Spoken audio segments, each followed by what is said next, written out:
Taoiseach, looking at the papers here and in the UK, I think you'll agree there's a huge contrast on how the draft withdrawal agreement is actually being received. It's a 585-page long document, and it outlines in detail how 45 years of deep integration, protecting certain rights, defining outstanding obligations, and actually sets out a transition period in which both the EU and the UK can adjust. Commitments in this document go up to 2030 and beyond. It sets out how EU citizens who live in the UK will be catered for in relation to their rights, and indeed how UK citizens will be catered for within the EU. One of the protocols in the draft agreement makes unique arrangements for the North of Ireland.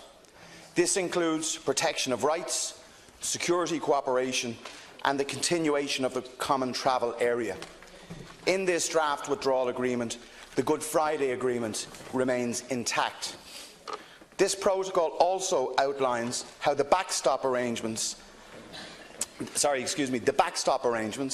and how these would remain in place unless a separate EU-UK deal actually replaces them. This draft agreement allows the UK to leave the EU on the 29th of March next, which is only in 165 days' time. It is a draft treaty until the EU on November the 26th meet, and more importantly, until the UK Parliament vote on it before Christmas. Our party, as you know, Taoiseach, gave a cautious welcome to the draft withdrawal agreement that has taken thousands of hours of negotiation, meeting and compromises from all sides. It is obviously in Ireland and the UK and indeed the EU's interest to have a Brexit deal. The alternative does not bear thinking about, because it will have huge economic and other ramifications for Ireland and the UK and indeed the EU as a whole.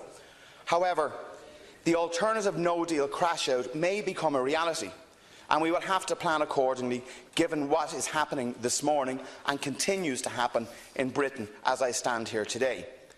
The DUP have unfortunately said that they will not be voting for the agreement even before they read it.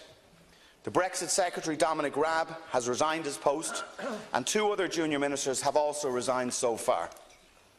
3 now. It shows you how quickly things are moving.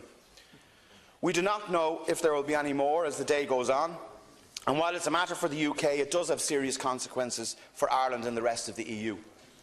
Taoiseach, do you accept that these resignations are giving very negative indications for the ability of the UK Parliament to vote for the draft withdrawal agreement, particularly as the British Labour Party leader Jeremy Corbyn in the UK said this morning that the draft deal, and I quote him, is ill-defined, and that he would prefer no deal rather than a bad deal. Have you, Taoiseach, or the Taoiseach met, or are you planning to meet with Mr Corbyn to discuss the draft withdrawal agreement before the vote takes place? And as the EU Council is meeting on Sunday week next, on the 26th of November, do you, Taoiseach, expect changes to the current draft after that Council meeting? And can you confirm, finally, that Government are increasing your preparedness for a no-deal Brexit scenario as advised by the European Commission? Thank you, Deputy. And, can I thank all parties in this House for their cautious welcome of the draft text of a withdrawal treaty that was supported last night by the British Cabinet and that we expect will be supported also by the European Council. This has been a long and at times a very difficult negotiation, and I want to pay tribute to the Irish teams of negotiators and diplomats in particular who have done an extraordinary job to build and maintain EU unity around many of the Irish vulnerabilities and questions.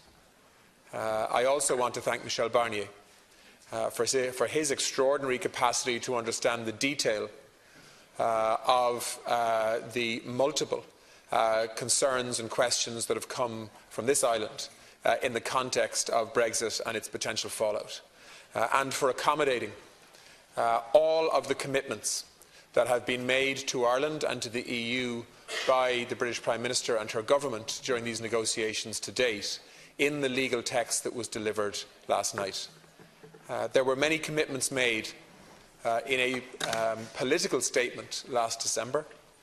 Those commitments were added to again in March, and I think many people were sceptical as to whether they could be translated into a legal text that could be sold on both sides of the Irish Sea in a way that protects this island, the relations on it, north and south, in a way that does not in any way undermine the constitutional integrity of the United Kingdom, including Northern Ireland, but in the same way provides pragmatic solutions that can ensure that we do not face the prospect of physical border infrastructure or related checks or controls between the two jurisdictions on this island.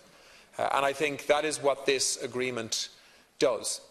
It involves compromise, it involves flexibility on both sides, it has involved a response from the EU side to the British Prime Minister's demands that Northern Ireland couldn't be separated from the rest of the United Kingdom in the context of a customs territory, and that issue has been resolved. So what we have is a deal and a text that follows through on the commitments that have been made and does so in a way that protects Ireland's core interests now and into the future, in a way that we can all stand over, I hope. Of course, there are challenges to selling any package in the United Kingdom and in Westminster. Many people would say that there isn't a majority for any way forward in the House of Commons. And so the British Prime Minister has said last night that she faces difficult days ahead, and I'm sure she does. But she is resilient. She has shown a remarkable capacity to get things done in very difficult circumstances. And certainly we want to work with her and support her in the context of the future relationship negotiations that need to happen to ensure that the backstop that is now catered for in this agreement never gets used. And I hope we will have the opportunity to do that. Thank you, Taoiseach. Deputy O'Brien. Taoiseach, I did ask whether you had any plans, whether you'd met the British Labour leader, Jeremy Corbyn, or whether you plan to do so. So you might answer that question when you come back in. Look, we all acknowledge that there are deep and serious concerns within the UK. And I would say, Taoiseach, that there's no triumph in negotiating something which can't be delivered. So we all need to be mature about this. And I would say further that the time for victory and celebration is when this draft agreement is accepted and ratified by all. I think you and your ministers should be acutely aware of the impact of comments made here in Ireland during a very sensitive and volatile situation in the UK. And I would ask, Taoiseach, that you, your colleagues in government, to try from today to resist the temptation to brief in vitriolic statements to the press, as we have seen in some of the Irish newspapers today. I think that's irresponsible, and I think you should desist from doing that. To put the national interest first in this instance. So a lot of time and effort has gone in by your government, and indeed with the support of the opposition.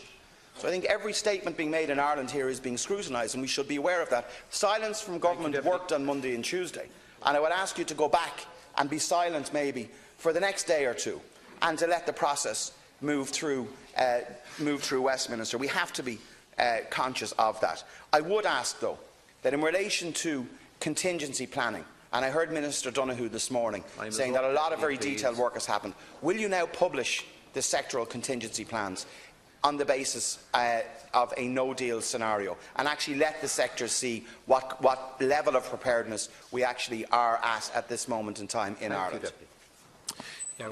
Deputy, first of all, can I say that we speak to all political parties across the United Kingdom all the time.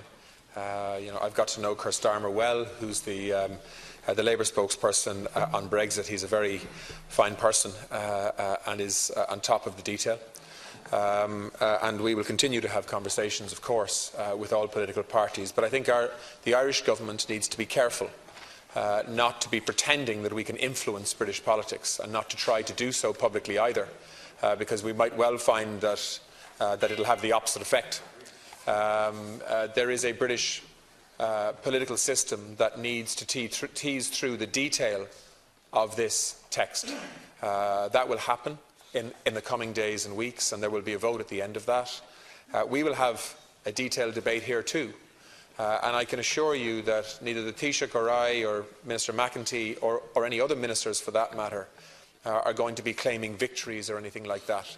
That has not been happening. Yesterday we were very careful not to comment when it wasn't helpful to do so, but we do have an obligation. We do have an obligation to explain to the Irish people what has been agreed. And we have an obligation to both explain that and to reassure people that it deals with core Irish concerns. Because there are many people out there who are very sceptical that it was possible to get this deal done. And it is the role of government to be able to explain to people in appropriate language why this deal is no threat to nationalism or unionism in Northern Ireland, why it's no threat to the sovereign integrity of the United Kingdom, but instead this is a practical compromise by all sides to allow for a managed, sensible Brexit to move forward in a way that protects core Irish interests and ensures that we are not the collateral damage from an unmanaged or a Brexit deal that doesn't take into account the interests of Britain's neighbours as well as Britain itself. Deputy Pearce.